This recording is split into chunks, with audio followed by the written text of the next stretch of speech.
In terms of headline thoughts, Stephen. Here's Stephen Flynn from the SNP responding to Rachel Reeves' first Labour budget in 14 years. Well, of course, if you're an individual, a pensioner who's just lost your winter fuel allowance, if you're a family who are suffering under the two-child cap, you'll be looking at the budget going, what's changed? Nothing. You've still got to deal with the consequences of this.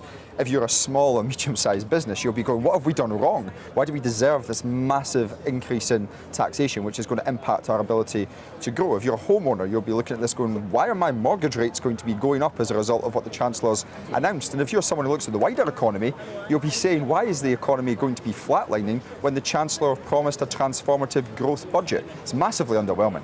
Stephen Flynn, coming to the winter fuel payments, you were making the point how vital it was for pensioners in Scotland. Scotland has received significantly more money today from the Chancellor.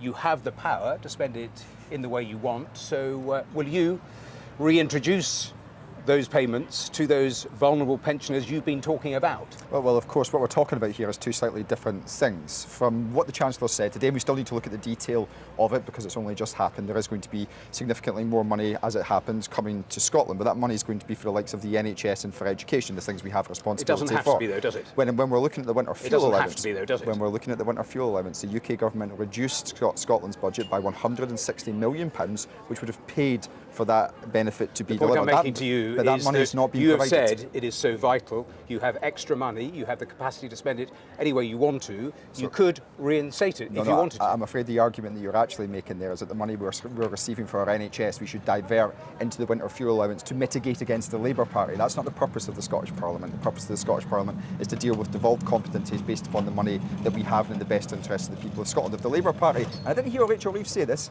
if they want to give us £160 million to plug the black hole they created on the winter fuel allowance, we'll take it and we'll make sure that pensioners can get it. But Rachel Reeves said nothing on this today, and as a result, nearly 900,000 pensioners in Scotland are going to have a cold winter this year, and that's simply not good enough for a Labour Party that supposedly cares. Well, look, we spent the entire general election campaign telling the Labour Party that their conspiracy to silence with the Tories on the economy would result in this. We told them that they needed to invest. They've done something. You welcome it. They've done something in terms of investment, but the impact upon real people in everyday life is not going to be there in the way that it should.